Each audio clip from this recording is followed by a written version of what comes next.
Hi everybody, I'm Frank McDonough, the Botanical Information Consultant here at the LA County Arboretum and Botanical Garden. I answer all your plant questions and other questions as well, because rumor has it I'm questionable, and I am the questionable botanist. And I got a call today that really worries me, and I got to tell you about this. I had a call today from a lady who worked at a pet shop. She had found a bat in the parking lot of the pet shop, and she wanted to know where a bat rescue service was. Well, here's the problem. If you find a bat, if a bat is groggy enough for you to catch it, there's something really wrong with that bat. Chances are it might have rabies. And in fact, just June 25th in Orange County, in Laguna Niguel Park, they found a dead bat with rabies. Now, here's the problem. If you pick the thing up, they have really small teeth. You may not know it, but they can bite you, and you wouldn't know it because of the very tiny and very sharp teeth they have. They're like razor blades.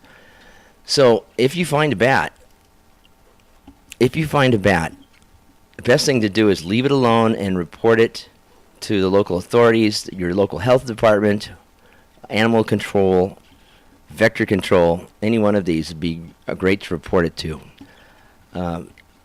Because the bat could be rabid. You might want to isolate the bat if you can do so without touching it or without any danger of it biting you, so that the bat doesn't potentially bite people or animals that come by it. Very important. So this is a very important message, a very important warning. If you find a bat and it looks like it's half dead, leave it alone. Do not touch it. Call the health department, call animal control. Very important that you do so. Don't want to get rabies out there. It's not a fun disease from what I've heard.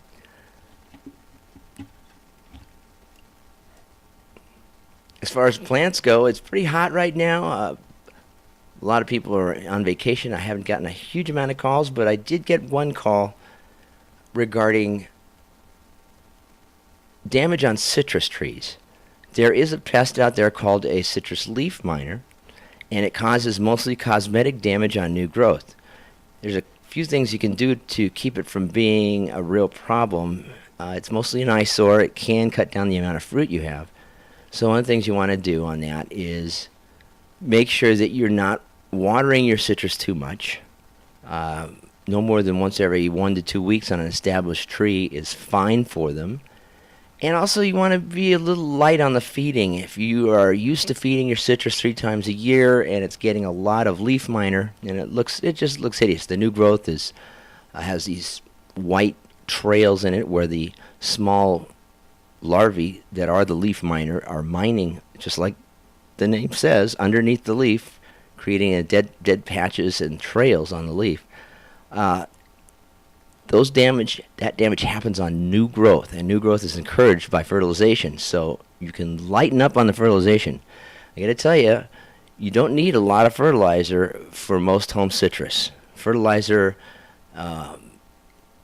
in the citrus industry is there to produce big yields so that they compete with Chile and all these other places that also have big yields, but it's not really natural for these trees to have a lot of fertilizer. Again, once a year is fine on the fertilizer.